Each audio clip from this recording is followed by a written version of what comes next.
Buenas noches, sean todos bienvenidos al seminario básico sobre la cultura de la vida. A nadie le es lícito permanecer ocioso. Qué bueno que nos acompañan. Para quienes han estado en las anteriores 4 conferencias, gracias por participar. Para quienes se están integrando, haré un pequeño resumen de cada uno de los temas. El pasado lunes tuvimos el tema de visión histórica de la cultura de la muerte y las organizaciones que la promueven, presentada por la doctora Luz María Cortés. El martes se habló sobre la cultura de la muerte y sus expresiones, esta vez impartida por Jorge Anaya Gómez. El miércoles se tocó el tema de la cultura de la vida, impartida por Magdalena García de Ortega. El jueves nos acompañó el padre Manuel Fernando Pachecano Yaca, quien nos habló sobre la familia, que es el santuario de la vida. Y hoy viernes nos acompañará Marcial Padilla González, quien nos hablará sobre el aborto, el mayor destructor de la paz. Antes de seguir, hagamos una pequeña oración y hablaremos sobre ello. Del Salmo 139 nos dice: tus ojos ya veían mis acciones, todas ellas estaban en tu libro. Mis días estaban escritos y señalados antes que un solo de ellos existiera. El Salmo 139 nos recuerda cuán estaba unido el Padre a nosotros desde antes de nuestro nacimiento y a través de la eternidad. Antes de nacer, fuimos hechos por Dios. Nuestra estatura, figura y estructura fueron diseñados por Dios y los hizo exactamente como Él quería. Y todos comenzamos así y nacimos. Cuando nace un ser humano, no hay sorpresas ni accidentes ante los ojos de Dios, ya que es su idea. A veces puede ser difícil aceptarla. Si tú o alguien en tu familia está luchando por un defecto consanguíneo, pero para los ojos de Dios no hay una persona defectuosa o imperfecta. Esto es para que lo meditemos un poco. También tenemos lo que es la pregunta del día. Y es: ¿cómo comprendemos el aborto? Hagamos una pausa y pensemos. Podemos definir que el aborto procurado es la eliminación deliberada y directa, como quiera que se realice, de un ser humano en la fase inicial de su existencia, que va de la concepción al nacimiento.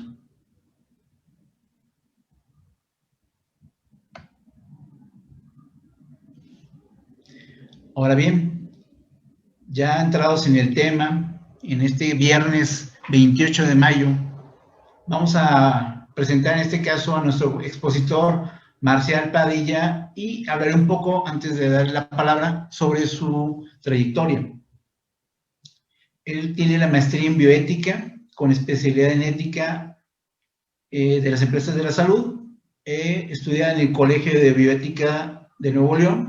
También cuenta con la licenciatura en Ingeniería Industrial y Administración con especialidad en Dirección de Operaciones por la Universidad Panamericana. Esta la estudió en Guadalajara. Es licenciado en Filosofía con especialidad en Antropología Filosófica en el Ateneo Regina Apostolorum de Roma. Y sobre todo, las personas que lo conocemos es por su participación en Conciencia y Participación o Comparticipación, del cual es director desde noviembre del año 2012 a la fecha. Comparticipación es una organización ciudadana que abre los ojos a la sociedad para tomar conciencia de lo que favorece o debilita los valores fundamentales con el fin de que estos valores estén presentes en la agenda pública, y cuenta con más de 1 millón de adheridos. También es obviamente un padre de familia, casado, tiene 3 hijos y por lo que hasta donde yo sé es chiva de corazón. Marcial, pues ahora sí, Gracias por venir, gracias por acompañarnos. Te cedo la palabra. Adelante, bienvenido.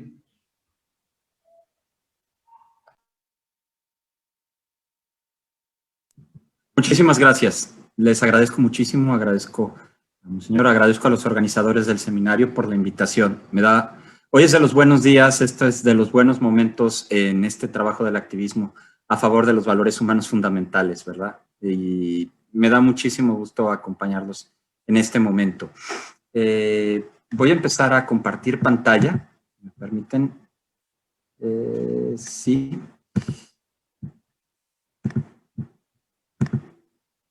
Listo. Un segundo. Un segundo, ahora voy a empezar a compartir pantalla, ya está. Tenía que aquí nada más estar seguro de que estuviera todo listo.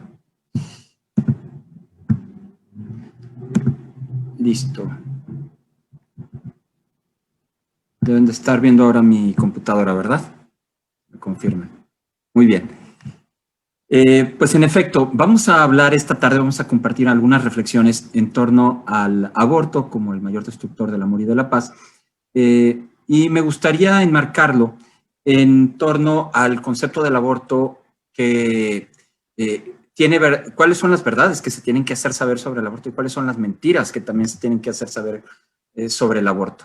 Hay una expresión común entre los jóvenes, bueno, todos somos jóvenes aquí, ¿verdad? Claro que sí, algunos más avanzados que otros, pero entre los más jóvenes hay una expresión que dice, vamos a decir netas o vamos a netear, ¿verdad? Entonces, vamos a decir algunas verdades y algunas mentiras relacionadas con esto que es el aborto y que ahora no es un tema irrelevante, no es un tema superficial, ni siquiera desde el punto de vista social y mediático, ya no digamos cultural y político. Me gustaría comenzar con una frase, un concepto de Gramsci. Gramsci fue uno de los grandes socialistas de la Italia del siglo XIX-XX, ¿verdad? Y él decía, la cultura es revolución. Él decía que el cambio social que buscaban los grandes movimientos socialistas de aquel entonces no iba a venir primero por las almas, sino iba a venir por las mentes y los corazones.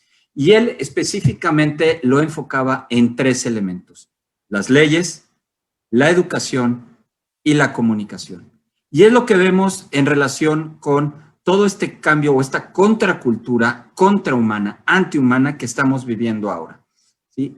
Una de sus ramas, una de sus ramificaciones, una de sus manifestaciones es el aborto, pero lo vemos también en muchos otros temas. Lo vemos, por ejemplo, en la legalización de las drogas, lo vemos también en la desvinculación de la biología y la psicología en todos los temas de sexualidad, y los vemos también en una animadversión y una contraposición de unos seres humanos contra otros por el color de la piel, etcétera, etcétera, etcétera. ¿Por qué? Porque lo que está detrás no es un esfuerzo de construcción, es un esfuerzo de revolución dialéctico, basado en la misma antilógica de la dialéctica marxista, tomada de la metodología de la dialéctica hegeliana, ¿no? Y ante el tema del aborto, hay que recordar que hay tres actitudes distintas y que no son lo mismo. Una cosa es tolerar, que no significa que estemos de acuerdo, sino significa asumir cómo debemos de afrontar un mal sabiendo que es algo que ha estado presente y va a seguir presente y que debemos erradicarlo lo más posible. Debemos erradicarlo lo más posible, pero también distinguirlo de lo que es atender, si fuera algo más, y lo que es, sobre todo, normalizar, porque no es lo mismo. Muchas veces lo que estamos viendo son actitudes de normalización frente al aborto. Es también un cambio cultural, es un cambio que toca las cabezas y los corazones. Mi objetivo en este rato de conversación, en el que yo voy a dar alguna información y luego intercambiaremos preguntas y respuestas, no es tanto que ustedes adquieran o reciban únicamente información, aunque espero que la información que les comparta les pueda ser útil. En realidad, mi mayor interés sería que después de esta conversación, ustedes no solamente sepan, sino también sean distintos en su forma de entender y de verbalizar y de interactuar con otras personas, sea de su misma edad como de generaciones más jóvenes en relación con el tema del aborto, ¿sí? Es un esfuerzo de desarrollo de competencias a partir de la comprensión y de desarrollo de habilidades de verbalización en relación con el tema del aborto. Vamos a hablar sobre el aborto en general, luego algunas definiciones, por qué vemos estas tendencias, en unas razones que no dependen de nosotros, pero sobre todo, y en esto quisiera hacer mucho énfasis, en unas razones que sí dependen de nosotros. Y luego hablemos sobre qué podemos hacer para abrir los ojos y cambiar el mundo. Primero, el aborto. Al hablar del tema del aborto, en México, necesariamente tenemos que hablar de un contexto internacional, sobre todo mirando a los Estados Unidos. Es la primera referencia del aborto en nuestro país y es la primera presión que recibimos en nuestro país. ¿Qué se puede decir? ¿Cuál es la situación en este momento en el aborto en los Estados Unidos? Como una primera aproximación, no una reflexión exhaustiva. Pues, ante todo, en los Estados Unidos, el aborto fue interpretado como si fuera un derecho desde 1973 a partir del caso Roe versus Wade. ¿Qué significa eso? ¿Qué significa eso? Cuando se interpreta como derecho constitucional, significa que está prohibido prohibirlo de forma absoluta. ¿Sí? Lo voy a volver a decir. Cuando la Corte Suprema de los Estados Unidos lo interpretó como derecho, eso significa que en toda la federación, en toda la Unión Americana, en sus 50 estados y su Distrito de Colombia, en ningún lado se puede prohibir de forma absoluta, lo cual no impide que se regule de diversas formas. Se le pueden poner reglas, pero no lo puedes prohibir absolutamente en todo el país. Y esto es importante porque cuando algo es un derecho, el gobierno lo tiene que garantizar. No es algo que nada más se permite, sino es algo que se garantiza. Eso se aplica con más fuerza en México, pero el concepto viene desde allá también, o sea, ya está aplicado ya. ¿Qué significa que se garantiza? Les voy a poner un ejemplo. ¿Verdad que podríamos tener un automóvil? Bueno, es lícito, está permitido, no va contra ninguna ley que tengamos un automóvil. Pero no es lo mismo decir que tenemos derecho a tener un automóvil, porque si tenemos derecho a tener un automóvil, el Estado tiene que garantizar que todos los ciudadanos tengan un automóvil. ¿Sí me explico? Eso es sumamente importante y en nuestro país, dentro del debate del aborto, eso está constantemente presente. Segundo dato en relación con el aborto en los Estados Unidos. Se han cometido más de 60 millones de abortos en 45 años desde aquella sentencia de la Corte Suprema de Estados Unidos de Roe versus Wade. Más de 60 millones de abortos. 60 millones de abortos es 1.5 veces el número de muertos de la Segunda Guerra Mundial. 6 años de Segunda Guerra Mundial, 40 millones de muertos. 45 años de aborto en los Estados Unidos, 60 millones de seres humanos inocentes que no lograron nacer. Solo en el año 2018, según el Centers for Disease Controls de los Estados Unidos, hubo 619,591 abortos. Hay dos formas de saber cuántos abortos o de estimar cuántos abortos provocados se cometen en los Estados Unidos. La primera fuente es del Departamento de Salud de Estados Unidos a través de los Centers for Disease Controls, que son los centros de control de enfermedades, epidemias, causas de muerte, todas las estadísticas de salud del gobierno americano. La segunda forma es a través de un instituto privado que se llama Instituto Guttmacher. ¿Cuál es la diferencia? A mí me gusta irme a los Centers for Disease Controls porque reportan de todas las estadísticas de salud de los Estados Unidos. ¿Sí? Nada más que en relación con el aborto lo hace cada 2 años y no es obligatorio para todos los estados reportarle al gobierno federal el número de abortos. Este número del Centers for Disease Controls del 2018 no incluye, por ejemplo, el estado de California, que es uno de los más poblados de la Unión Americana y es un estado que tiene un número muy, muy importante de abortos. Entonces, tenemos la certeza de que el número reportado al Centers for Disease Controls de los Estados Unidos es muy inferior del número real. El Instituto Guttmacher lo reporta cada año, pero al no tratarse de un instituto de gobierno y no tener como homologados otros indicadores de salud, pues solamente da esta cifra. Tiene sus ventajas y sus desventajas. A mí me parece tan notable la cifra relacionada con este tema que me parece que pues, en un esfuerzo de decir vámonos a lo que nadie pueda considerar que estuviera sesgado o que dejara fuera otros indicadores, me voy al número más bajo, el de los Centers for Disease Control. Entonces, en el año 2018,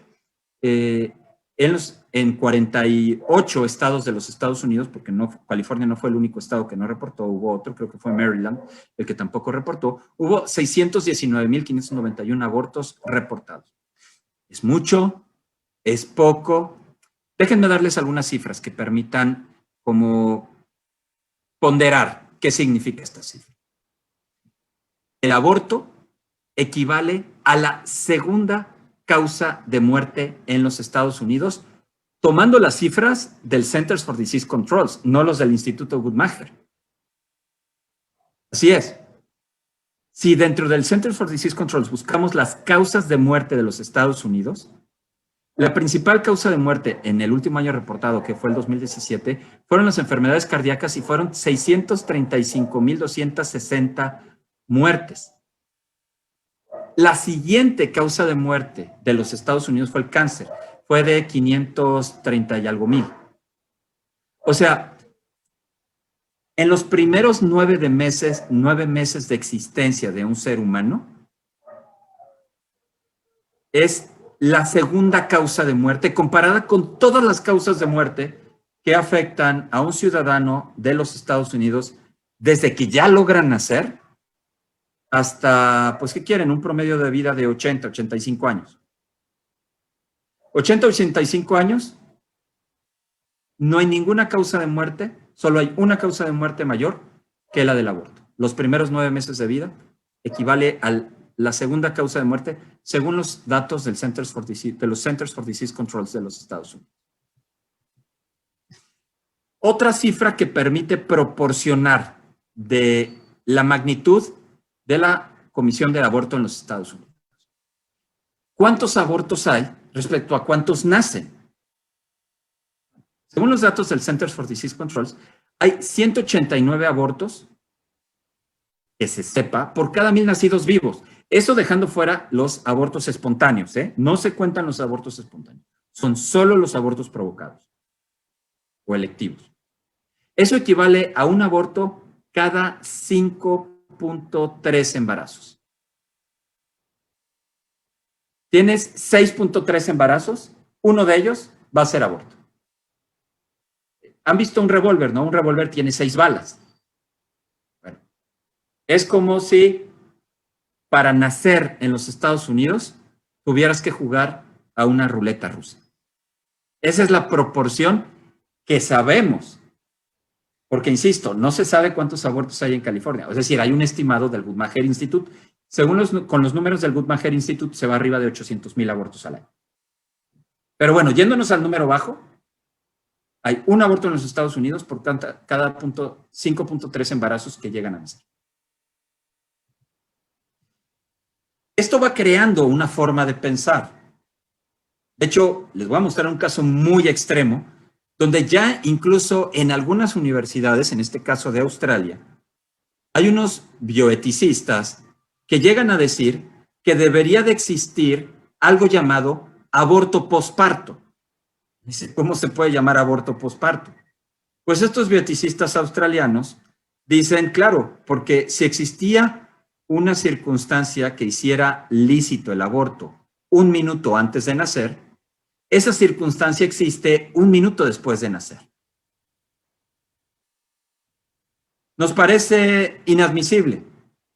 Bueno, recordemos cuántas cosas nos parecían inadmisibles hace 10 años, hace 5 años, hace 1 año.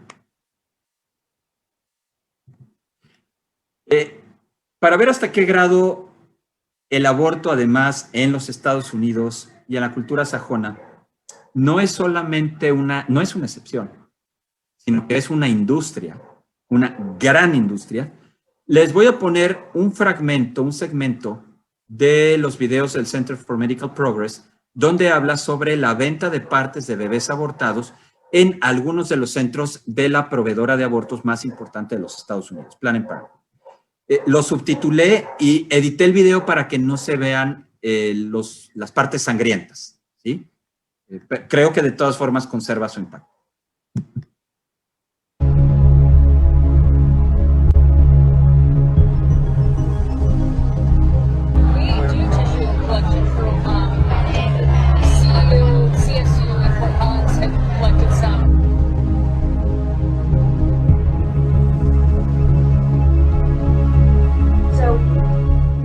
About 20, anywhere between 18 on like David, up to 25 patients a day. Obviously not all in the gestational age that you're interested in. But you want mostly over 14s? Yeah. Interrupt just right there when you're talking about an intact specimen. So how many of those do you see? An intact specimen? Within, so what's your volume on an average Tuesday? With just second house? Mm-hmm. We're going to be 5, so anywhere as low as 3 up to 7. Okay. All right, and so intact? Intact, so we do basically D&Es. Intact is probably less than 10%. Less than 10%.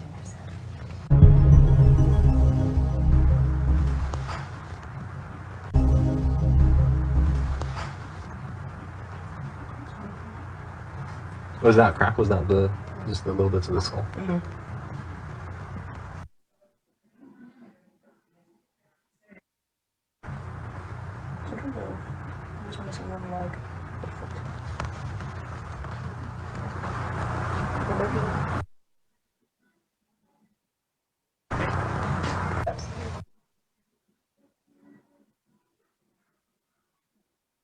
Like stuff like this, like we don't want to do like just a flat fee of like 200 and then, it's like.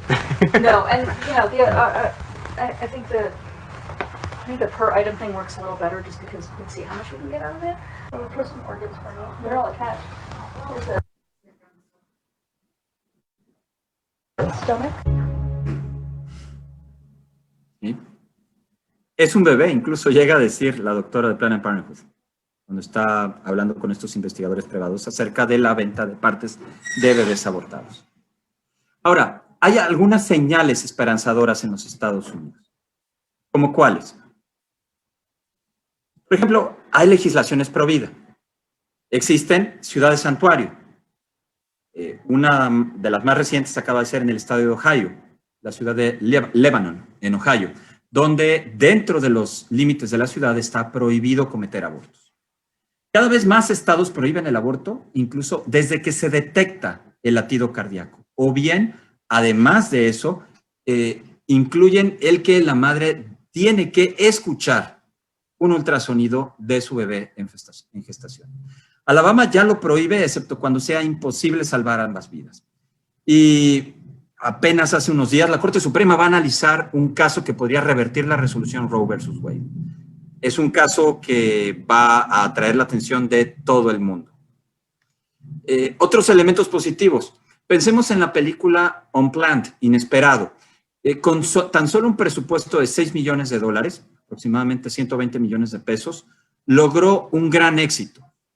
Digo, por comparar, Avengers costó $220 millones, 4.400 millones de pesos. Pues bien, la película Unplanned, Inesperado, con un presupuesto de solo $6 millones, obtuvo $18 millones en taquilla, 3 veces su costo. Eso es, para todos los términos de una producción cinematográfica, un gran éxito. Y en México, bueno, hablemos del marco legal, estadísticas y algunas tendencias legales y sociales. En México el aborto es ilegal. Vamos a dejarlo claro. En todo el país.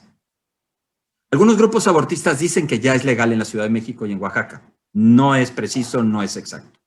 En la Ciudad de México no es legal. Lo que hicieron fue legalizar cambiándole de nombre en las primeras 12 semanas de gestación. Es decir, cambiaron la definición de aborto en el Código Penal de la Ciudad de México. ¿Qué significa esto? Les voy a poner un ejemplo para que vean, porque realmente es un truco, es un juego de palabras lo que hicieron en la Ciudad de México. Imagínate que tú pones a niños de primero de primaria, un niño de primero de primaria en fila, luego uno de segundo, uno de tercero, cuarto, quinto, sexto, primero de secundaria, segundo de secundaria y tercero de secundaria. O sea, 9 niños, ¿no? De niño a adolescente. Llega un psicópata y estrangula o mata a los 9 que están en fila. Llega la policía, llegan los familiares y los policías le dicen a los familiares, miren, a los niños de primero, segundo y tercero de primaria, déjenlos aparte, ellos no vamos a hacer nada. Solamente vamos a ver qué le pasó y cómo fue posible que le hicieran daño a los de cuarto de primaria para atrás. Los niños del primero, segundo y tercero de primaria dirían, oye, ¿y nuestros hijos qué? ¿Por qué? ¿Por qué a nuestros hijos no los proteges, no les haces justicia? Imagínense que la policía le dijera, no, lo que sucede es que la ley dice que cuando se comete este delito en primero, segundo, tercero de primaria, no se llama estrangulamiento, se llama interrupción voluntaria de la respiración. Interrupción voluntaria de la respiración. Y ese es el juego de palabras para llamar interrupción legal o voluntaria del embarazo en los primeros 3 meses, primeras 12 semanas, como si mágicamente no mataran o no se le quitara la vida al hijo en los primeros meses de su vida. En todos los estados, en nuestro país, desde que se hizo el Código Penal Federal, existen excluyentes de responsabilidad por imprudencia o espontáneo en los 32 estados, lo cual es lógico. Por violación y peligro de muerte en los 32 estados, lo cual es pues, discutible, ¿no? Porque también hay que ver qué significa peligro de muerte o riesgo. Y desde luego, pues, por violación, que yo sé que socialmente es un tema sumamente debatido, a mí la reflexión que me viene es pues que el hijo no cometió la violación. Entonces, se está castigando a una víctima, no se está castigando al victimario o al culpable. Hay eugenésico en 15 estados, lo cual también pues, es discutible porque finalmente es como si matáramos a un hijo enfermo y está enfermo antes de nacer y está enfermo después de nacer. Entonces, ¿qué va a detener a alguien de empezar a matar a las personas con discapacidad después de nacer? Y por cuestiones económicas en Michoacán y Yucatán, donde en Yucatán en concreto debe de tener al menos ya 3 hijos. Las estadísticas. En la Ciudad de México, desde abril de 2007 a marzo de 2021, se han cometido por los servicios de salud de la Ciudad de México, no por las demás entidades. Hay muchas instituciones que cometen abortos y no reportan, pero de lo que se sabe de los servicios del sistema de salud de la Ciudad de México, se han cometido 234.513 abortos inducidos. 162.189 originarios de la Ciudad de México. 63.000 del Estado de México y solo 9.238 de otras entidades, menos del 5%. Eso significa claramente que en la Ciudad de México, a través de una modificación de la ley, se logró normalizar la comisión del aborto. Mágicamente valieron menos esos seres humanos. Hay una guerra de cifras también en relación con el aborto. Los grupos abortistas hablan de 1 millón de abortos al año. Es imposible. De verdad, hay que ser serios cuando se debate sobre este tema y hay que hacérselo ver a los grupos abortistas. Eso significaría, para que entiendan, que en México habría 44 abortos por cada 100 nacidos vivos. Y es imposible de sostener porque en los Estados Unidos, que es mucho más grande que México y donde el aborto es legal, y hay muchísimos abortos y no es problema, se cometen 18.9 abortos por cada 100 nacidos vivos. Es decir, se está diciendo que aquí el aborto clandestino es más de 2 veces el de la Ciudad de México. Digo, el de los Estados Unidos. Es imposible. Imposible, o sea, no hay forma de que una instancia de estadística considere razonable esa cifra. Las tendencias legales en México no son alentadoras. La Suprema Corte de Justicia de la Nación muestra tendencia abortista. En concreto, el presidente de la Suprema Corte de Justicia, el ministro Arturo Saldívar, varias veces desde hace muchos años ha expresado que los hijos en gestación, nasciturus, no tienen derechos humanos, considera el aborto como un derecho. Y hablan de incorporar como derecho el aborto por riesgo de salud. Pero ojo, no es lo mismo un riesgo de salud que un peligro inminente de morir. ¿Cuál es la diferencia?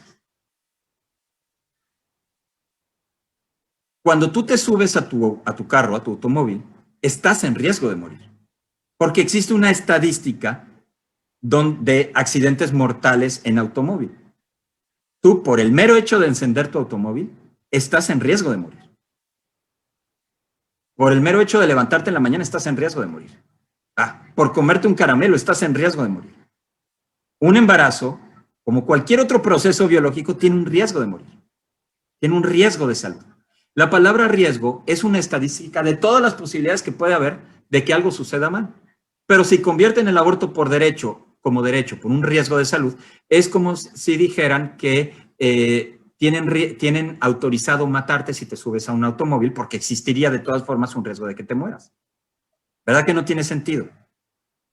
Además, en el Congreso de la Unión, lamentablemente, hay numerosas iniciativas para legalizar el aborto a nivel federal. Y ha sido gracias a la sociedad civil, gracias a ti, que se ha logrado frenar. 21 estados reconocen el derecho a la vida en su constitución estatal.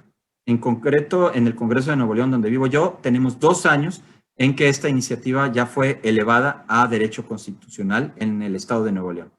Tristemente, algunos diputados, entre ellos el diputado Luis Donaldo Colosio de Movimiento Ciudadano, no solo votaron en contra, sino que presionaron a la Comisión Estatal de Derechos Humanos para que presentara una acción de inconstitucionalidad en contra de este reconocimiento del derecho humano a la vida desde la concepción y hasta la muerte natural.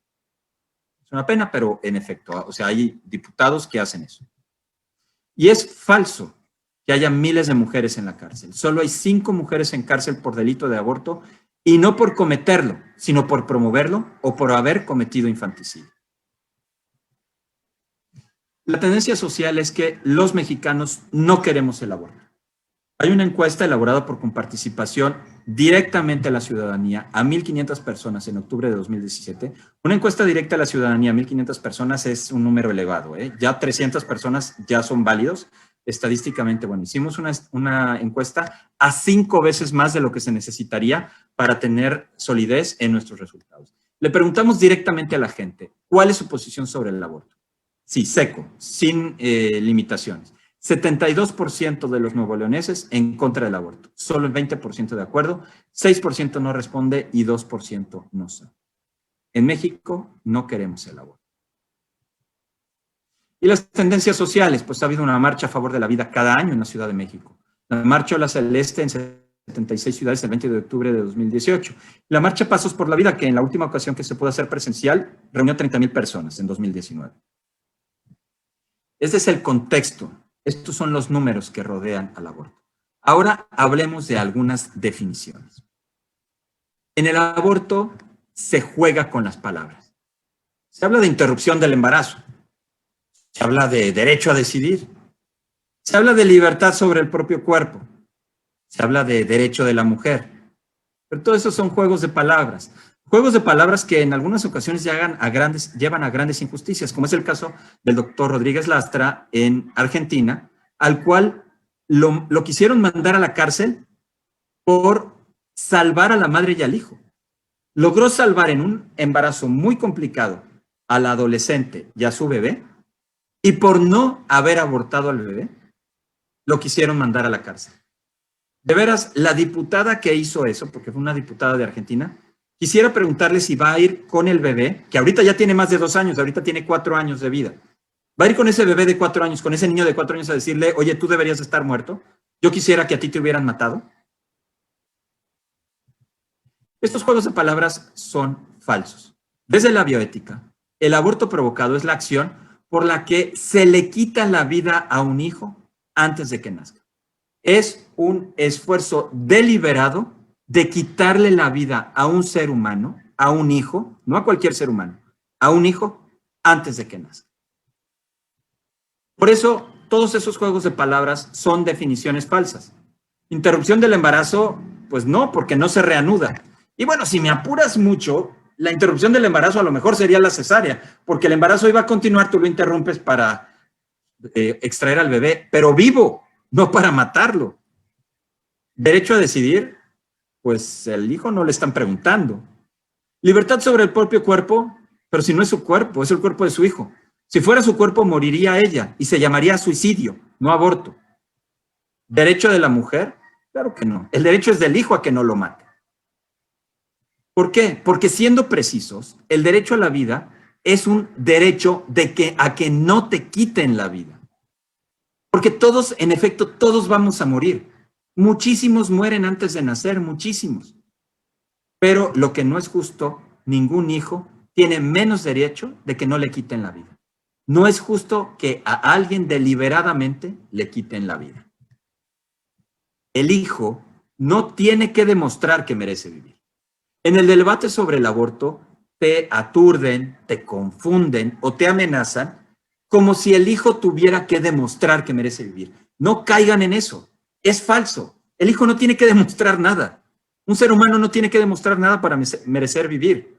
No tiene que demostrar si ya le late el corazón, si hay muchos abortos espontáneos o no, si es pobre o no. A ver, ¿con cuánto dinero ese bebé tiene que salir para que no lo maten? Para que digan, ok, tienes razón. Como ya vi que tu familia tiene dinero, entonces no, a ustedes no les permitimos el aborto. Tú tienes menos de este dinero, entonces tú sí puedes matar a tus hijos antes de nacer. ¿En qué cabeza cabe eso? Los demás tenemos la obligación de respetar su vida. Y es que el núcleo del abortismo es invisibilizar al hijo, llamándolo quizá un cúmulo de células, y negar la obligación de respetar incondicionalmente la vida de otro ser humano. Algo que los americanos llaman el bodily autonomy. Recuerdo una ginecóloga americana, sí, ginecóloga, que en un debate en Twitter me decía, si yo sí sé que es un ser humano y yo sé que está ahí, nada más que yo no quiero que esté y lo voy a matar. Por eso. Y otra abortista mexicana que me decía, el aborto es un derecho humano de la mujer que es parasitada por ese embrión. Ahora, ¿por qué vemos que existe una tendencia abortista cada vez mayor? ¿Por qué vemos esto? Bueno, hay algunas razones que no dependen de nosotros. Por ejemplo, pues los intereses económicos de las farmacéuticas, porque el aborto es un gran negocio, enorme negocio. Y si alguien lo duda, le invito a que entre a la página de Facebook de Comparticipación y busque las conversaciones que he tenido con Mayra Rodríguez, que fue directora de un centro abortista en Glendale, Arizona. También por intereses de poder, grupos que comparten interés de poder y control social, porque no se trata de ayudar a nadie, se trata de controlarte a ti. Y también algunos mencionan intereses demográficos. Por ejemplo, Europa quiere reducir la población de África y hay políticas agresivas internacionales sobre la población en México. Lo curioso es que no tiene sentido porque ya están envejeciendo estos mismos países que tienen intereses demográficos en contra de México. Y luego también existen intereses ideológicos. En concreto, es muy frecuente que se mezclen causas antirreligiosas. Les voy a ser honesto, yo soy creyente, yo soy católico, voy a misa los domingos, me confieso cada vez que hace falta, hace más falta de lo que debería, pero eso no es el tema de la reunión. Pero el punto es que para mí el aborto pues, básicamente no es un tema de fe, porque pues yo creo que es un tema de respeto, seas budista, ateo, judío, cristiano, lo que fuera. Es decir, un ser humano tiene que respetar a otro ser humano igual que pide respeto para su vida, ¿no? Antes y después de nacer. Pero en el debate sobre el aborto se mezclan muchísimo las causas antirreligiosas. Mi sugerencia es que no compren esa batalla. No tiene caso. Dígale, mira, ni mezcles la religión. Tus problemas con la religión no tienen que interferir con que tú respetes la vida de un ser humano antes de nacer. ¿Cuál es el proceso para introducir el aborto en un país? Pues se introduce en ámbitos de autoridad internacional, se crean obligaciones que nosotros no votamos. No, es que lo dijo ONU Mujeres. Ah, ok. Bueno, primero está muy raro que la ONU, que se supone que defiende los derechos humanos, la usen para utilizar un pseudo derecho humano de quitarle la vida a otro ser humano, que además también es mujer antes de nacer. Pero, además de eso, pues que yo sepa, yo no le pago impuestos a la ONU. Y no tengo una credencial de elector que diga Organización de las Naciones Unidas. Yo soy mexicano. Yo elijo mis autoridades y yo decido por mi país. No tiene por qué venir la ONU y un señor holandés que vive en Nueva York a decirme lo que tengo que hacer como mexicano. Luego lo transmiten a los gobiernos y se impone cuando se puede por vía legislativa, cuando hay resistencia por vía judicial. Es decir, lo hacen a través de las Supremas Cortes de Justicia de los estados o de las naciones. Y si pueden, nos castigan por ser pro vida. Ahora bien, y en esto sí quiero enfatizar mucho. Esto que les voy a decir ahora es un poco distinto de otras pláticas pro vida que me toca escuchar. Les voy a decir, esto yo creo que es algo que sí tendríamos que reflexionar más. Hay razones que hacen que se dé esta tendencia y que sí dependen de nosotros. Miren, ¿dónde comienza todo? Todo comienza con que alguien está embarazada y no quiere estar. Ese es el punto. O sea, todo comienza ahí. Alguien está embarazada y no quiere estarlo. Y puede ser por diversos motivos. Porque hay un abanico de mujeres que no quieren estar embarazadas. Unas que lo que no quieren es estar embarazadas. O sea, yo no quiero el embarazo ahorita. No tengo problema en cuidar a un hijo después. No tengo problema porque pues, es de mi esposo, pero lo que no quiero es estar embarazada. Otras que lo que no quieren es cuidar a un hijo. Y luego hay otras que lo que no quieren es que ese hijo exista porque mis papás me van a matar, me van a correr de la casa. Híjole, se va a dar cuenta mi novio que le puse el cuerno, y estoy diciendo novio porque luego es el esposo también, pero se van a dar cuenta de que le puse el cuerno, entonces yo no quiero que ese hijo exista. Hay muchísimas situaciones donde el primer detonante de que alguien piense en el aborto, pues son los papás pro vida. Me van a matar en mi casa. No es lo mismo. No es lo mismo. Entonces, lo que sí depende de nosotros tiene que ver cuando alguien hizo algo que sí quería y pasó algo que no quería, y hacernos responsables de nuestras acciones. O cuando el problema no es el bebé, sino es el concepto mismo de ser madre. Entonces, tenemos que ser capaces de ser plenamente pro vidas ahí. Y si de verdad nos importa salvar las dos vidas, lo tenemos que demostrar en ese momento, por encima de la reputación, por encima del qué dirán, y por encima de muchas otras cosas que, claro que son muy importantes. No creo que sea saludable que una adolescente de 19, 20, 21 años, ya no es adolescente a los 21 años, pues ande teniendo pues prácticamente vida conyugal, ¿verdad? Pues no es la mejor forma de llevar la vida, pero definitivamente, si queda embarazada, ya hay un hijo. Y entonces ya no es cuestión de ver cómo atendemos lo otro, es ver cómo atendemos a ese bebé, a ese nieto que ya existe. Me parece que hay que tener 3 líneas de defensa del derecho a la vida en estas circunstancias. Así es como podemos evitar que el aborto sea la principal causa de la cultura de la muerte y del amor, y de la desaparición del amor. La primera línea, hay embarazos porque hay actos sexuales. Eso es un hecho. Si hay un acto sexual, existe la posibilidad de un embarazo, no el riesgo, porque no es un riesgo embarazarse, es una posibilidad, no es una enfermedad del embarazo, es el proceso ordinario de la reproducción humana. A mí no me gusta decir riesgo de embarazo porque no es un riesgo embarazarse, igual que no es un riesgo respirar, igual que no es un riesgo comer. Tener un acto sexual es lo propio de la especie humana, y lo propio de la especie humana, si hay un acto sexual, es una posibilidad, no un riesgo, de que haya una reproducción humana. Entonces, si hay embarazos porque hay actos sexuales, tiene que haber responsabilidad de las propias acciones, no hacer algo que tenga consecuencias y hacerse cargo de las consecuencias de ello. Y que normalicemos el que si estás teniendo cierto estilo de vida, pues pasan ciertas cosas, amiga. Pasan ciertas cosas. Y es tu hijo, y tú eres mamá, y echarle los kilos. La segunda línea es, aquí se respeta la vida. Y eso es algo que permítanme decirles, creo que los papás tenemos que hablar con nuestros hijos. Y en cierto momento y en ciertas circunstancias, sí es importante que hablemos con nuestros hijos, adolescentes y jóvenes, y les digamos, no estoy diciendo que hagas algo, pero en algún momento hay que decirlo. Si tú llegas a ser mamá, si tú llegas a embarazar a alguien, quiero que sepas que en este hogar, primero que nada, respetamos la vida y que nosotros ya tendríamos un nieto. Piénsalo, platícalo con tu esposa o con tu esposo, platícalo con tus hijos. Tus hijos tienen que saber que ahí se respeta y se ama la vida. Tercera línea, crear oasis de aprecio a la vida. Eso es genuinamente ser pro vida. Espacios también de fe donde las mujeres que tuvieron un bebé fuera del matrimonio, incluso casadas si fue por una infidelidad, puede haber muchas cosas, pero lo que no haya es un contexto de agresión social o de su reputación, de violencia a su reputación, que lleve a hacerla pensar en el aborto.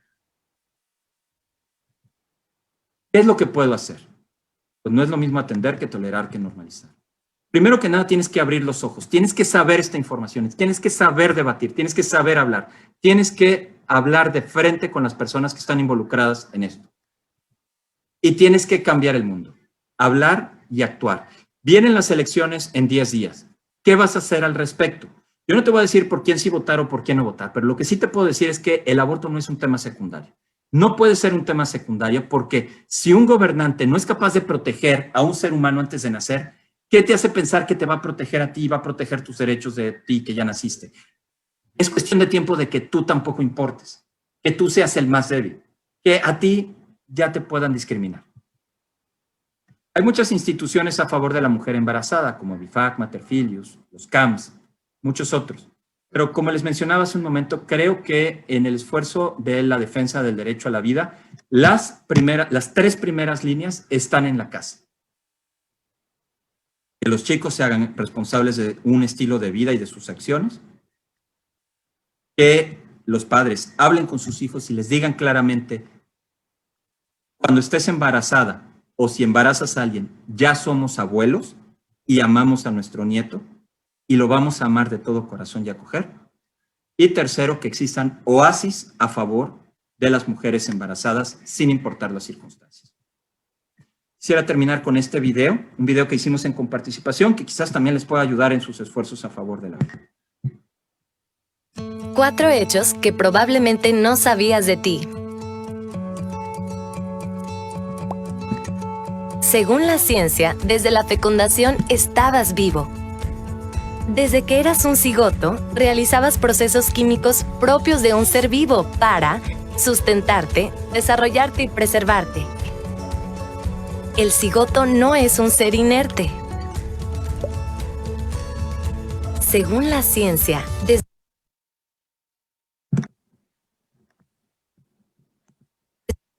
desde la fecundación, eras un humano. Desde que eras un cigoto, ya contabas con el genoma humano. Es decir, ya tenías en tu ADN un conjunto de genes que te diferenciaba del resto de especies.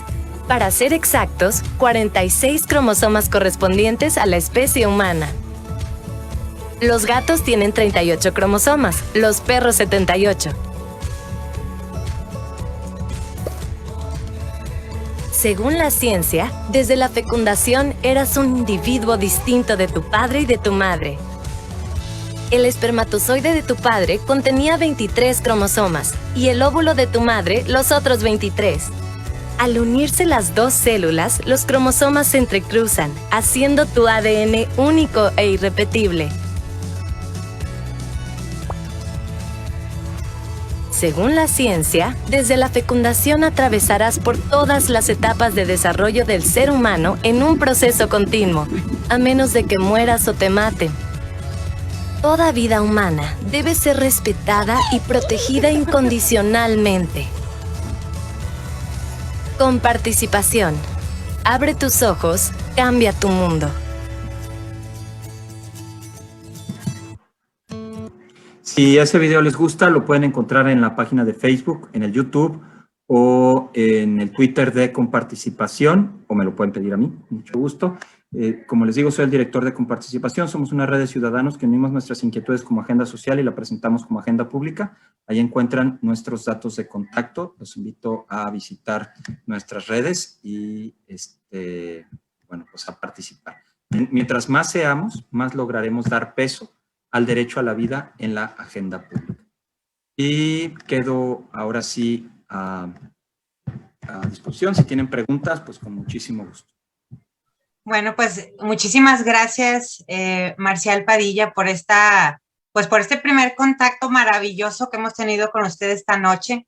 Estuvimos muchos de nosotros esperando esta reunión, esta plática, esta conferencia que esta noche hoy nos brinda información actual y que creo a todos los que estamos conectados esta noche nos termina de enmarcar la información recibida esta semana. Le platico que ha sido un poquito de todo, mucho de historia para comprender el punto al que hemos llegado, pero también mucho corazón. Usted decía al inicio que realmente el cambio viene de ahí. Viene a partir de la persona en un estado de conciencia, pero en un querer que por supuesto está motivado por una razón personal que para nosotros es la fe, pero que provoca ese movimiento de corazón a conciencia, a pies, a manos. Hay algunas preguntas, como usted dice, que queremos hacerle esta noche. La primera de ellas es del señor Carlos Mata, que está por ahí. Buenas noches, señor Carlos. Bueno, él como muchas personas que han estado durante estos días, pues está preocupado concretamente hace su pregunta de esta manera. ¿Cómo lograr que esta información que nos ha sido brindada en estos días, tan cierta y valiosa, se filtre al menos a la mayoría de nuestro pueblo para que así la gente no sea engañada? Esa es la primera pregunta. Sí, muy buena pregunta. Miren, yo creo que lo primero que hay que hacer es mirarnos, salir de nosotros mismos y cuestionarnos a nosotros mismos dónde está nuestra zona de confort. ¿Hasta dónde queda la gente? Cuando yo digo es que la gente, ¿hasta dónde llega la gente? ¿No? Porque todos nosotros tenemos una zona de confort y un universo de personas donde sentimos la gente es, y en el fondo es una proyección o una prolongación de nosotros mismos. Entonces la gente, pues cree en Dios. Y la gente que no cree en Dios, pues no es como debería de ser. La gente no debería de consumir drogas. Entonces la gente que consume drogas no es como debería de ser. Yo no estoy diciendo que está bien consumir drogas. Lo que estoy queriendo decir es que si queremos que lo escuche esto, gente que va más allá de lo que ya pensamos, pues tenemos que empezar cuestionándonos nosotros mismos.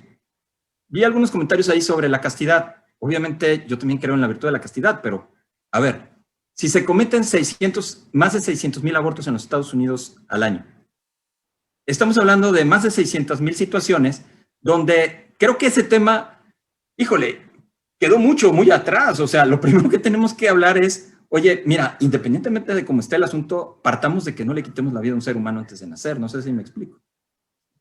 Entonces, el paso número 1 es ser capaces de ir más allá de nuestra zona de confort. Ese es el 1. Implica una purificación interior.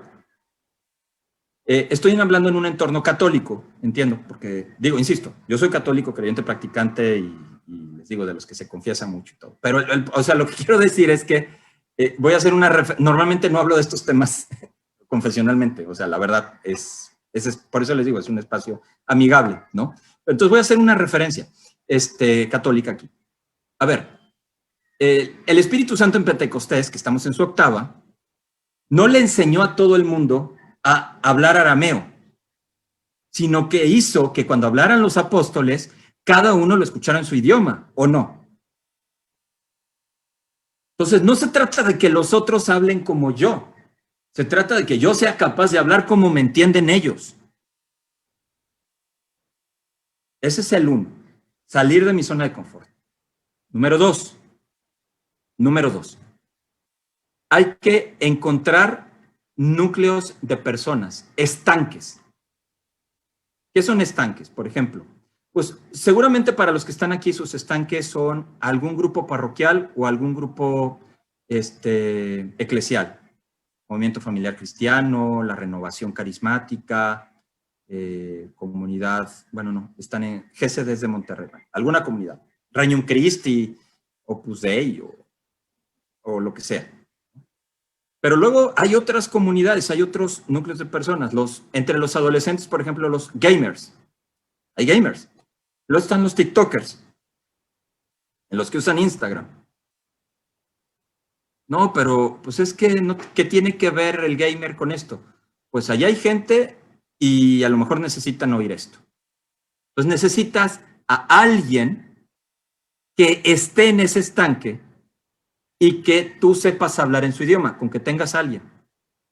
Y que ese alguien, a su vez, y este es mi tercer consejo, genere situaciones de difusión. Por ejemplo, aquí estamos en este momento 45 personas, sin contarme a mí, en un entorno de difusión. Es posible que hace una hora tú no supieras cosas que ahora sí sabes. Por ejemplo, que en Estados Unidos nacer es como jugar a la ruleta rusa.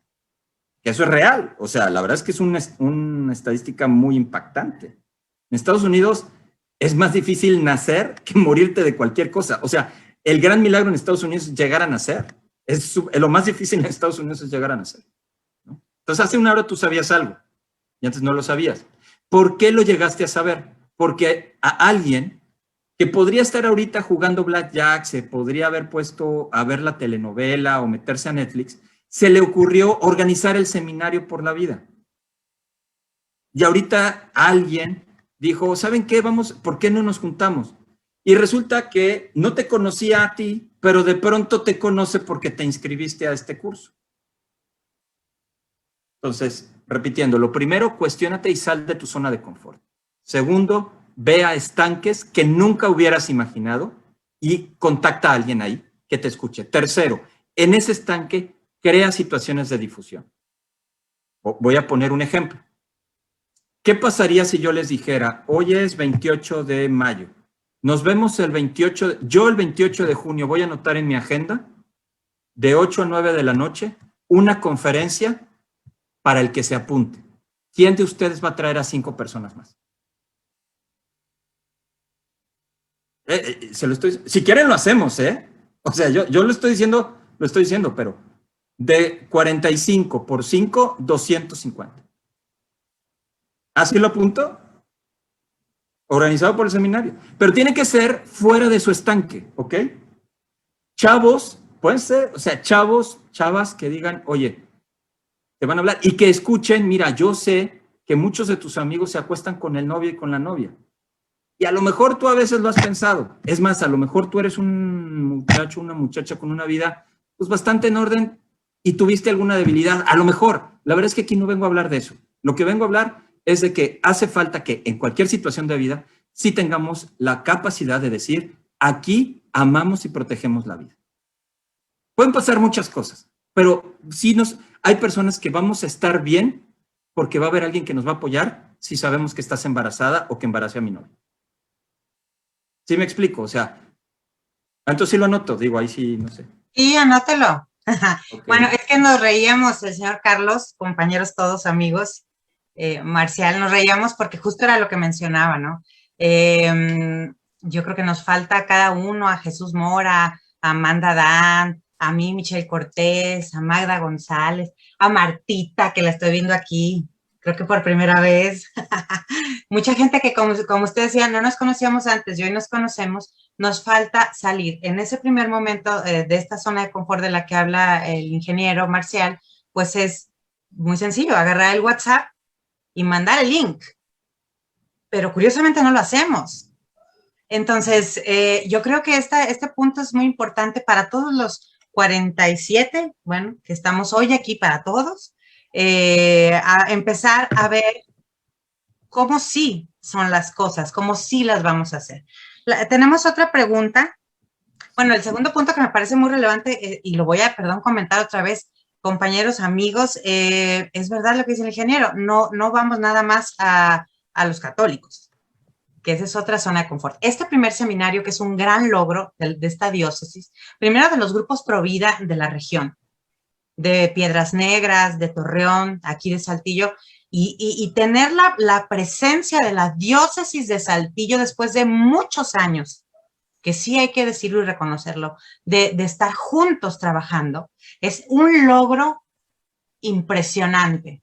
Para nosotros como católicos, pero también como integrantes de grupos pro vida, que la gente de la sociedad del resto no nos identifica como católicos. Pero este primer seminario es un gran paso, es un gran espaldarazo para iniciar esta labor que aquí es urgente, como en todos lados. Entonces, esta es una primera parte. Tenemos otras preguntas, si me permite. Yo sé que de estas van a salir otras muchas buenas ideas, muchas buenas estrategias. Bueno, nos preguntan, ¿qué piensa usted? Ahorita hablábamos sobre la educación, de cómo los jóvenes, los niños, los adolescentes están recibiendo en casa. Hablábamos los días anteriores sobre esta contradicción de lo que uno dice en casa, de lo que la escuela dice, los amigos, etcétera. ¿Qué piensa usted específicamente sobre la ESI, la educación sexual integral, que está ahora de muchas maneras imponiéndose a través de la sistematización de nuestro sistema educativo? Cuando tendría, nada más quisiera precisar algo, cuando voy a hablar sobre la ESI, la educación sexual integral en su concepto técnico, en su elemento técnico. O sea, educación sexual integral es un término que ya tiene una estructura asociada, ¿sí? Educación sexual integral no es hablar sobre la sexualidad de una forma integral en todas sus dimensiones, que eso debería de decir el nombre. Al día de hoy, educación sexual integral significa tres cosas muy concretas. La educación sexual integral, o la ESI, en inglés es Comprehensive Sexual Education, CSE, nada más porque sepan cuál es su correlativo en Estados Unidos. En Estados Unidos es CSE, CSE, Comprehensive Sexual Education, ¿sí? Melissa, ahorita hablamos sobre la castidad, ¿eh? Yo no estoy diciendo que la gente sea promiscua, nada más estoy hablando del aborto, no de la castidad, pero ahorita podemos hablar sobre eso. La educación sexual integral es el equivalente de la ideología de género trasladada a la educación. La ideología de género tiene tres características. La primera es la ruptura de los patrones de la sexualidad humana. La educación sexual integral lo primero que va a hacer es crear en el niño, bueno, desde hecho el infante, el niño, el adolescente y el joven, la idea de que no existen patrones de sexualidad humana. ¿Qué es un patrón de la sexualidad humana? Bueno, ¿qué son los patrones en general? Un patrón en general. Un patrón en general es algo que se puede prever que suceda de cierta forma, ¿sí? Por ejemplo, yo tengo mi teléfono celular. Si yo lo suelto, se va a caer. Si lo suelto 2 veces, se va a caer. Si lo suelto 1000 veces, se va a caer. Eso es un patrón. Ese patrón se llama teoría de la gravedad. Yo llego al patrón de la teoría de la gravedad viendo eventos que suceden regularmente. Otro patrón en la especie humana, de la biología, de la especie humana en general, es que los seres humanos tenemos 2 ojos y que el órgano biológico, anatómico, el ojo, sirve fisiológicamente, su funcionamiento sirve para la función visual, que es a su vez fisiológica, biológica, pero neurológica y psicológica, tiene un aspecto psicológico y social. Entonces, eso es un patrón. Los patrones de la sexualidad humana son que en la especie humana, como todos los mamíferos, hay 2 sexos y que la sexualidad está asociada a una función biológica reproductiva. Y como muchísimas funciones biológicas, tiene un elemento de gratificación y también un elemento de inhibición. Así funciona la especie. O sea, yo huelo los alimentos y según los huela, si me genera repulsión, no me acerco, no los considero saludables. Igual el gusto. Si no me gusta su sabor, probablemente no lo coma. Si me gusta su sabor, pues sí me alimento de él. Bueno, la sexualidad humana funciona igual. Hay elementos gratificantes que son placenteros y hay elementos inhibidores que son dolorosos. Bueno, lo primero que hace la educación sexual integral, la ideología de género, es decir, tú extrae o separa la erotización, el elemento placentero, y conviértelo en el centro de interpretación de cualquier elemento fisiológico, biológico, anatómico, fisiológico, psicológico o social de toda la experiencia humana.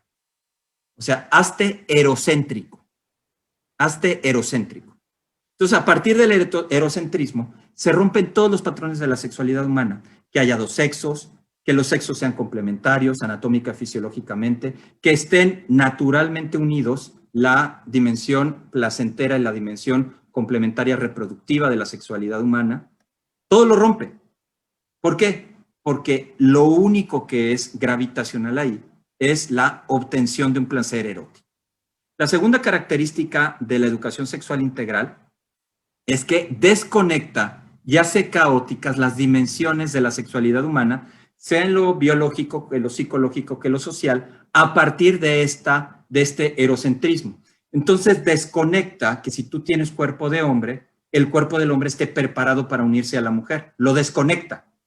O desconecta que si tú eres hombre, te identifiques psicológicamente como hombre.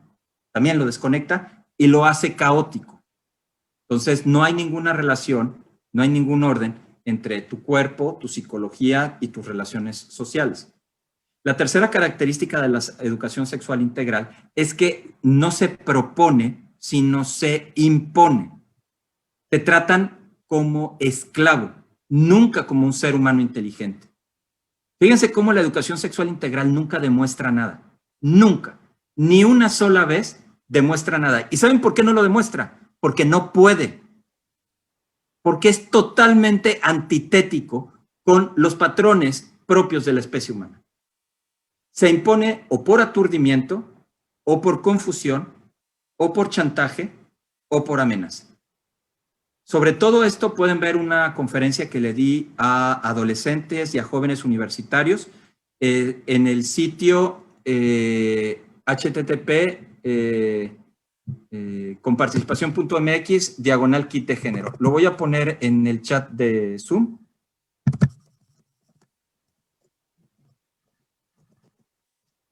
Tenemos un sitio con todo lo necesario para que cada uno de ustedes mismos puedan dar una conferencia de alerta, no de alerta, sino de reflexión, porque no es alerta, no es agresiva, es muy propositiva sobre este tema. Ustedes tendrían que poner un video de la conferencia que yo di. Es muy difícil hablar de este tema, es muy, muy difícil, la verdad. Entonces, ustedes pongan lo que digo yo. Yo ya he pasado por todo lo que se puede decir, entonces, como ya he platicado sobre todo, pues ya ahí conozco todas las palabras que pueden evitar problemas. Pongan el video y después hagan una dinámica que ahí mismo en ese sitio pueden descargar. Lo pueden hacer con adolescentes, con adultos, con jóvenes. Esto se ha impartido a jóvenes en colegios laicos, colegios muy alejados de los valores cristianos, y se les ha preguntado expresamente, oye, ¿esto te pareció homofóbico? Dijeron, no. Es más, lo he dado esto en una conferencia con universitarios donde estaba un activista homosexual, que él vivía con pareja. Vio la conferencia y le dijeron, ¿es homofóbico? Dijo, bueno, homofóbico no es. Hay cosas con las que no estoy de acuerdo, pero homofóbico no es. Bueno, eso. No sé si con esto respondí. Bueno, no, me faltó una cosa. Ahora, eso es la parte, digamos que purificadora de la educación sexual integral. Pero tienes que llenar ese vacío con algo. Lo que sí se debe de dar es la formación en el amor y las relaciones estables y significativas. Lo que se tiene que dar es una antropología de las relaciones humanas, donde el niño, el adolescente y el joven entienda que existen muchas formas de relaciones afectivas, que distinga el amor familiar, el amor de amistad, el amor erótico, el amor trascendente, que es como el amor que le tenemos a Dios. Esto es redescubrir América, porque de esto han hablado, los filósofos griegos ya hablaban de esto, nada más que se perdió en el camino, ¿verdad? Esto sería más o menos lo que podría decir así en una cápsula sobre este tema. Es todo un tema. Es todo un tema que invitamos pues a indagarlo a través de la página de Comparticipación. También hay otras organizaciones, otros grupos que están tratando de allegarnos a estos temas a los padres para que veamos también qué alertas, qué focos rojos y cómo podemos de alguna forma enfrentar la ESI, que está ahorita pues ya dándose a nuestros hijos y que, como dije hace rato, pues de repente puede sonar a nuestros hijos algo muy contradictorio y confuso, como lo dice el ingeniero que es su objetivo, confundir.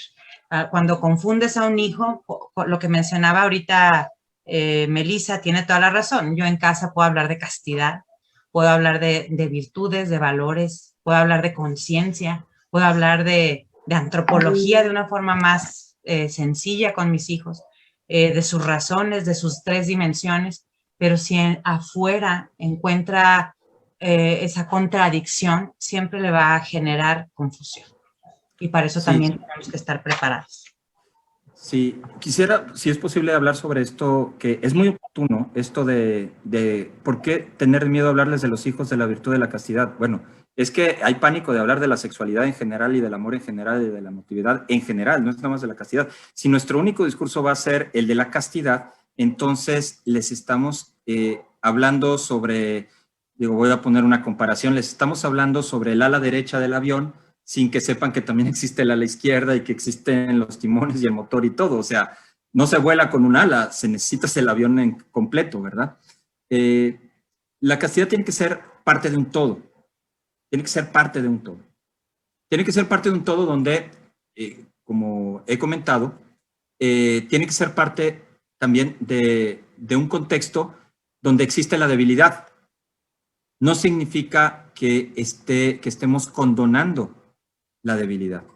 Estamos enseñando a amarnos y amar a otros si sucede la debilidad. No significa que esté bien, porque al final si lo decimos, mira, el amar a alguien es una cuestión de respeto y donación. Si alguna vez le faltas al respeto a alguien, ¿qué haces? Le pides perdón. No significa que esté bien faltarle el respeto. Significa que pides perdón y sigues respetando. Un adolescente en muchos entornos va a estar en situaciones donde la amiga, las amigas empiecen a decir no sé si, o algunas empiecen a verse en situaciones donde por su vida personal pues empiezan a ver involucradas en situaciones de gran promiscuidad. ¿Qué es lo que queremos? Si nuestras hijas lo único que tienen para sus amigas es decirle, es que tendrías que haber sido casta. Pues, ¿qué va a decir la amiga? Pues no me estás dando nada que me ayude ahorita. ¿Verdad? Les voy a contar un caso real. Esto es real.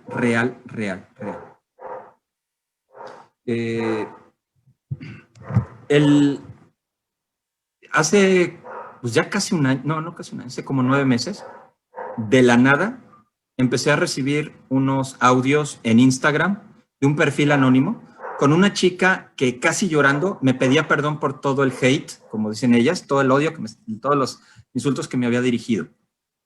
Miren, como yo en mis redes sociales hay gente que me dice muchas cosas, la verdad es que no sabía ni quién era y tampoco me había fijado. Le conté a una TikToker argentina, que es amiga mía, le dije, oye, fíjate, recibí unos mensajes así, y me dijo ella, qué curioso, yo también recibí unos mensajes así, y eso fue lo que me llamó la atención, dije, ah, caray, ya se me hace una señal de alerta que 2 personas hayamos recibido algo similar. Entonces le escribí a la que me había mandado eso. Le dije, oye, te escuchabas triste en tu audio, ¿te pasa algo? Me contestó, audio va, audio viene, mensaje escrito va, mensaje escrito viene. Esta chica se iba a suicidar esa noche. Estuve intercambiando mensajes con ella hasta que pues, la rindiera el sueño para que no se matara. Ya tenía las pastillas para suicidarse esa misma noche. Yo no sabía ni de dónde era, ni cómo se llamaba, ni nada. Imagínense la angustia de pensar, tengo a una persona que no sé nada de ella y quiero, ¿qué puedo hacer para que no se quite la vida? Le hablé a un psiquiatra y me dijo, mira, lo que pasa es que no sabes nada. Puede ser desde medicamentos puede ser, o sea, no tengo elementos para decirte nada. En resumen, ahorita ya casi 9 meses después, esta chica había sido abusada desde los 5 o 6 años, primero por su vecino, luego por su padrastro, luego por otra persona. Esa otra persona la embarazó, pero el padrastro pensó que el embarazo era de él, entonces la llevó a abortar. Abortó. Luego, el que la violó, ella sí se fue a la cárcel, pero luego empezó la pandemia, entonces lo sacaron de la cárcel. Y ella, de la desesperación, pues o sea, ella quería dice, ¿cómo es posible que mi violador esté en la calle? Se hacía daño todas las noches. Fue con las feministas le dijeron, claro que sí, vamos a salir a la prensa, vamos a la televisión y al radio para que se conozca tu historia. Y ella decía, no, yo no quiero que la gente, o sea, qué vergüenza, o sea, yo estoy sufriendo mucho, lo que quiero es justicia, no humillación. No, pues eso no lo hacemos. Entonces fue abandonada por las feministas radicales. Hace como 2 meses me dijo, ya no soy feminista, pero ahora realmente quiero ser provida. Dice, no vas a estar de acuerdo con cómo quiero ser provida, pero voy a ser provida. Y ella lo que se dedica, pues sí, en efecto, yo no lo haría, yo creo que le queda un gran camino por delante, pero ella lo que se dedica es a decirles a las chicas cómo no tengan relaciones sexuales sin poner medios para que no queden embarazadas. Digo, pues como quiera va a haber un embarazo de todas formas, porque la biología es biología, pero bueno, el punto es que ya no es feminista, ya no es abortista, y bueno, ya no se quiere matar, Entonces, con esta chica, híjole, llegarle a hablar de castidad, hay un camino muy, muy, muy, muy largo antes de llegar con ella. ¿Sí? Y esto es ir más allá de nuestra zona de confort. A esto me refiero. Nos queda maravillosamente claro con esta experiencia. No cabe duda que toda esta información se hace una conexión perfecta cuando escuchamos un caso con un rostro, ¿verdad? Y todos los presentes, yo en lo particular, digo, en mi caso, mamá de 4, profesionista, le muevo al arroz, como usted decía, de repente me aviento una serie en Netflix, lo que esté normal. Un día recibir una llamada de alguien que está en una situación así, que cambia la perspectiva de lo urgente y lo importante, ¿verdad? Bueno, hay otra pregunta. Qué maravillosa charla, muchísimas gracias. Todavía tenemos tiempo, todavía no se nos vaya. Ahorita cena. Voy a darle un traguito a mi vaso de agua. Déselo ahora mismo. Ok, mire, ahí va otra pregunta. Dice, bueno, voy a tomarle la palabra. Esta pregunta nos la hace Carla, creo que está en Facebook. Voy a tomarle a Carla su pregunta y a usted una palabra que mencionó de lo que vamos a ver ahí en su página de comparticipación, que nos explicaba lo que dieron en las universidades, esto para acercar a las personas al kit de género que mencionaba. Voy a utilizar esa palabra. Ella pregunta, bueno, en este ámbito, cuando estamos entrando a la lucha pro vida, cuando desde lo particular hasta ya lo social o al experimento que uno hace cuando entra a esto, ¿cuál es la diferencia en este tema del aborto entre la opinión y la argumentación? Y yo diría, ¿cuál es el kit que uno debe de tener como agente pro vida para poder diferenciar esto? La opinión, mi opinión, de una verdadera argumentación. Muy bien. Bueno, la respuesta breve a eso, y aplica no solo para lo pro vida, sino en general, la diferencia entre una opinión y un argumento es que la opinión es un modo de algo variable y el argumento es aquello que resulta de cierta forma independientemente de quien lo observe. Por ejemplo, yo puedo opinar, perdón, es que me vino un ejemplo, pero es políticamente incorrecto. Lo voy a decir porque ya me reí, pero por ejemplo, ahorita está de moda, ¿no? Pues yo puedo opinar que la piel morena está siendo discriminada en México y por eso mi piel suda y mi piel, no sé si saben, pero ahorita hay todo un debate en Twitter en relación con lo de el racismo en México. Y pues bueno, está muy cómico porque porque no tiene fundamento objetivo. Pero bueno, es opinable. Tú puedes opinar sobre el color de la piel de las personas, pues opina, ¿no? Por ejemplo, yo opino que el mejor equipo, que a mí me gusta irle a las Chivas. Estoy seguro que alguien aquí le va a ir a la América. Y como quiera podemos ir a la misma misa, ya ven, Dios puede amarnos a todos, ¿verdad? Porque eso es el ámbito de las opiniones. Lo opinable es el modo distinto de las cosas que pueden ser variables. Y no pasa nada. El argumento son las cosas que van a ser de cierta forma y no va a importar el punto de vista del observador. La Tierra va a ser esférica, la veamos o no la veamos, y no importa lo que opinemos.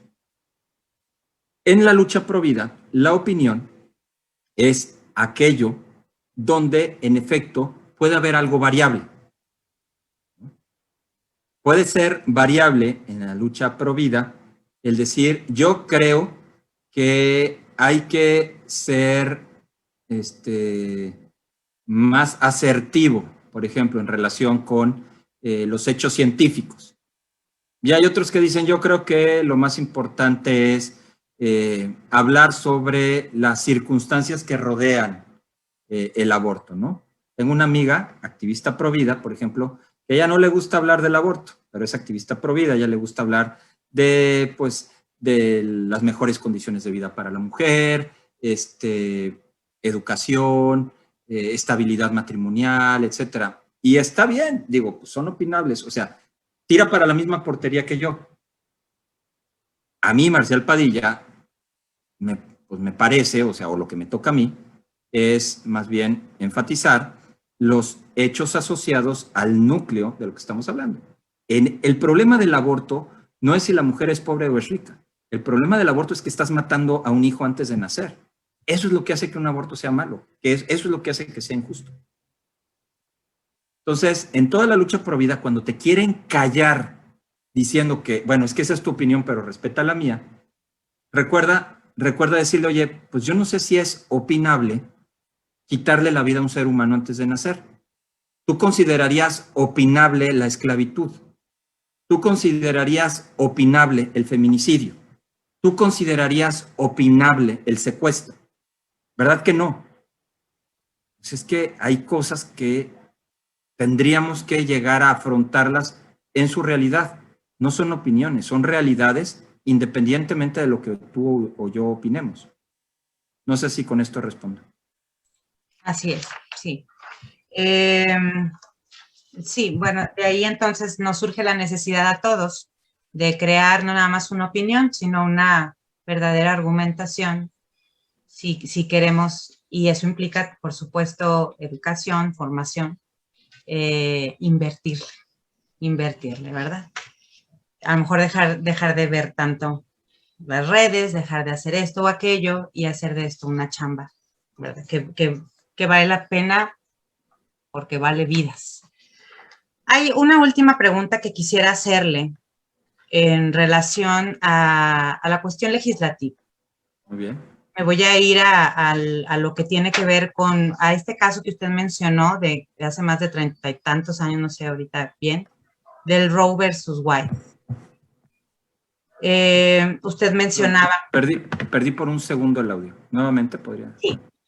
Quiero hablarle en cuestión de materia legislativa sobre este caso que hoy viene después de 30 y tantos años de Roe versus Wade. Sí. Este caso nos decía usted hace un momento que fue que hoy, al momento de que pudiera tener algún cambio obviamente favorable a la defensa, a la lucha de la vida, pues sería importantísimo porque también abrió la puerta enormemente a Estados Unidos, que es referencia de México, según lo que usted nos decía. Sí. Pero entonces aquí vemos una cosa. La cuestión legislativa, independientemente del cúmulo de argumentos que hay arriba para que llegue a una disposición de ley, entonces, específicamente hablando de la legislación, estaríamos hablando de personas, de gente que legisla aquí en México, y que está tratando de interpretar, usted lo dijo hace ahorita, el Roe versus Wade fue una interpretación de una ley. Y entonces aquí en México se está tratando de interpretar, no hay un argumento sólido, la ciencia nos dice sólidamente lo que la vida es y desde cuándo es, pero entonces esto se trataría en materia legislativa de cómo hacer que se lea, como usted dijo, políticamente correcto. Sí. Yo creo que afortunadamente tenemos ahorita varios elementos, varias herramientas usados por nuestras contrapartes que vienen a favor de dejar claro que debe de respetarse y protegerse el derecho a la vida antes y después de nacer por igual. Y es la no discriminación. No se puede discriminar a un ser humano por edad, por sexo, por grado de desarrollo, por salud, por condición socioeconómica. Si eso aplica después de nacer, ¿en qué nos basamos para discriminar antes de nacer por los mismos motivos? Si decimos aborto por pobreza, pues es pobre después de nacer también. Si decimos que es pobre, que aborto por enfermedad, pues va a estar enfermo también mucha gente después de nacer. Si decimos que es, bueno, por su sexo ya no se diga, ¿verdad? Obviamente, no puedes matar a alguien por ser varón o mujer. Si decimos porque no, es que todavía no tiene desarrollado el sistema nervioso. Bueno, una niña no tiene desarrollado su sistema reproductor, todavía no se forman los senos, no comienza su ciclo menstrual y no por eso deja de ser mujer. Una mujer es mujer antes y después de su primer ciclo menstrual. Voy a utilizar una expresión muy extrema que la utilizo con algunos grupos abortistas en ocasiones.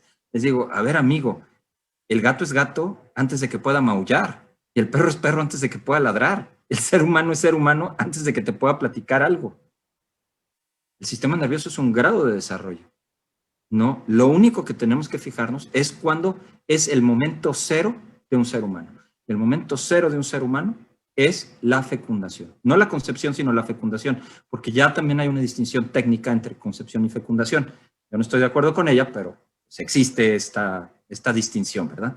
Entonces, desde el momento de la fecundación, ese es el momento cero en el que inició la vida de un ser humano.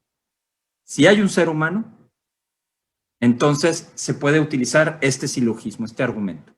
Escúchenlo bien, porque es el que a mí más me sirve, es el que yo utilizo. A ver, cualquier ciudadano espera y merece la protección plena de la ley a su derecho humano a que se respete su vida.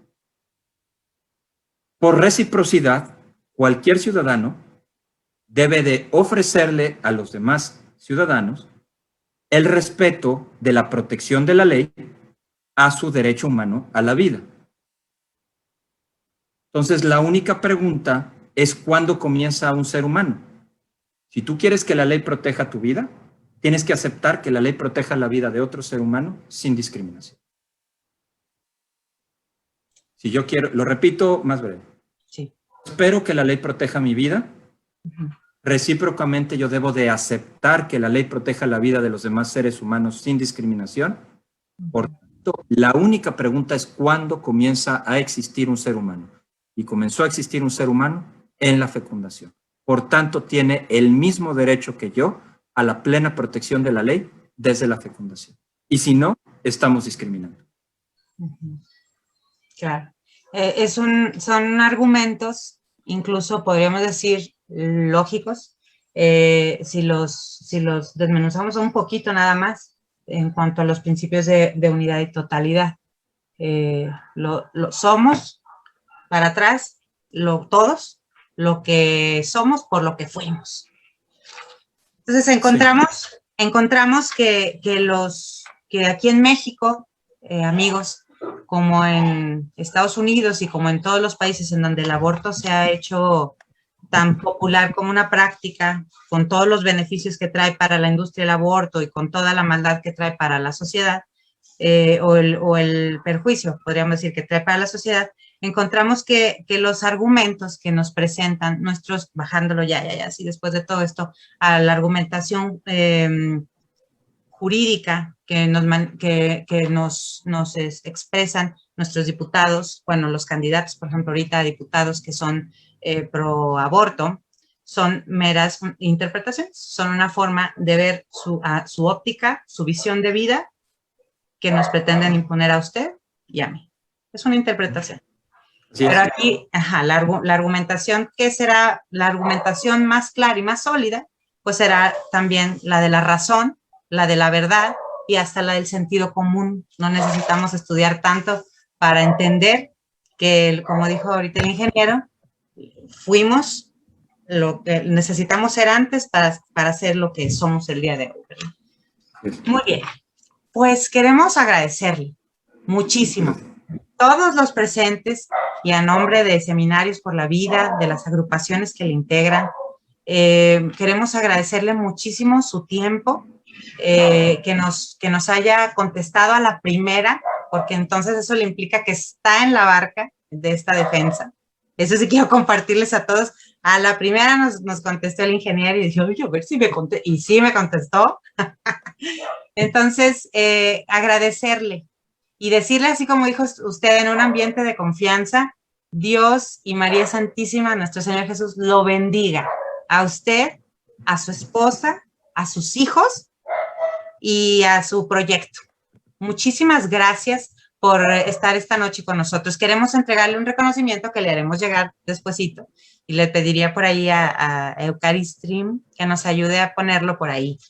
Queremos entregarle un reconocimiento, ahí ya lo van a poner, como quiero, aquí tengo siempre mi copia, por si no, al ingeniero Marcial Padilla González por su participación en este seminario, impartiendo esta conferencia que focaliza nuestra visión, no como nuestra única área de trabajo, pero sí como una muy importante, el aborto, el tema del aborto, el mayor instructor de la paz, contribuyendo así en la formación de esta sociedad que reconoce la cultura de la vida cimentada en la dignidad humana, firmada por Lupita, María Guadalupe Flores Covarrubias, que es nuestra representante de todos los grupos Pro Vida, y por supuesto de nuestro señor, y esto sí nos emociona y nos enorgullece, de nuestro señor obispo de la diócesis de Saltillo, Monseñor Hilario González García, que nos acompaña a través del padre Robert, a través de Eucaristream, de toda la gente de Eucaristream, y nos ha dado y brindado este apoyo maravilloso para que llegue a todos ustedes. Yo creo que el compromiso para mañana ya nos lo dio. Hay 2 compromisos esta noche. El kit con participación. El primero es la reunión que vamos a tener, la plática que vamos a tener que usted nos dijo y nos invitó. Aquí ya nos comprometimos todos. Y el segundo es a que el día de mañana empecemos a hacer un ejercicio de congruencia. Invitemos a 4 personas a que estén el día de mañana para cerrar este primer seminario básico por la vida. Le mandan saludos desde Piedras Negras. Gracias. Maricela. Y le agradecemos muchísimo que esté con nosotros, de verdad. Bendiciones a toda su familia. Quiero, si es posible, pedirles un favor también a todos. Me lleva 30 segundos. Si tengo la palabra, quien me conozca ya lo sabe. Voy a compartir un segundo algo más. Yo tengo 3 hijos. Uno de 13 y medio, otro de casi 12 y una niña de casi 9 años. Les estoy proyectando la foto de mi hija de casi 9 años. Se llama Ana Paula. Ana Paula es una niña que Jesucristo la escogió para unirla a su cruz. Ella está totalmente en la cruz con Cristo y totalmente con Cristo en la cruz. Tiene secuelas de una meningitis con una lesión cerebral muy severa. Ha estado en sus primeros 4 años de vida, estuvo mucho tiempo en el hospital, la mayor parte en terapia intensiva. Ya desde hace algunos años ya no ha tenido que estar internada en el hospital porque prácticamente tenemos un hospital en su habitación. Estoy seguro que a algunos de ustedes o le pasa o le ha pasado con alguien cercano, porque esto lo vivimos miles y miles y millones de papás en el mundo. Es indescriptible ver sufrir a un hijo. Mi esposa y yo aceptamos la voluntad de Dios, ni las manos metemos. Dios es Dios, nosotros no. Ahora, aceptando su voluntad, también sabemos que lo que se pone con amor ante Dios, Él lo escucha. Y pues a todo mundo invito, y es la invitación que les quiero dirigir, y ese es el favor que les pido, a todo mundo invito no solo a que rece por mi hija Ana Paula. La petición que les quiero hacer es que la adopten como una ahijada espiritual. porque de un ahijado uno no se olvida. Y entonces es como si llegáramos al castillo de la misericordia de Dios y tocáramos, y llega Dios, ¿qué pasó? No, pues que soy padrino de Ana Paula o madrino de Ana Paula Padilla. Ah, muy bien. ¿Y luego? No, ¿por qué no te vas? No, pues aquí me quedo. ¿Por qué? Porque de una hija, o sea, un padrino no se va. No es que rezaste y te fuiste, rezaste y te quedaste. Y luego llega otro, y luego llega otro. Hasta que Dios diga, a ver, ¿qué pasó con esta niña? Todo el mundo aquí echando un montón, ¿verdad? Y pues aceptándolo todo y anhelando todo. A mi hija Ana Paula la pueden visitar virtualmente en mi perfil de Facebook, mi página, no mi página, mi perfil personal. Cada 2 o 3 días pongo una notita de cómo sigue para que puedan ver una foto y vean cómo está, etc. Entonces esa es la invitación que les quería hacer. Y si son padrinos y madrinas de Ana Paula, pues somos compadres espirituales, ¿verdad? Pues compadres, comadres, muchas gracias por este rato. Muy bien, pues entonces tendremos que hacer también la cooperacha todos para los tamales, porque ya tenemos ahijada nueva esta noche. Muchísimas gracias por compartir esta hermosa historia y testimonio de la pedagogía del amor. Muchísimas gracias, de verdad, lo recibimos en el corazón. Y cuenta con ella. Bueno, pues vamos a cerrar entonces esta noche. Gracias, no me dejó de mortificar esta mosca. Pero bueno, desde Saltillo, la mosca y yo les mandamos un abrazo. Muchísimas gracias, ingeniero. Bendiciones esta noche y gracias. Dios los bendiga. A todos. Gracias, Eucaristía. Gracias. Nos vemos en un mes. Bye. En un mes nos ponemos de acuerdo y les aviso. Gracias. Bye.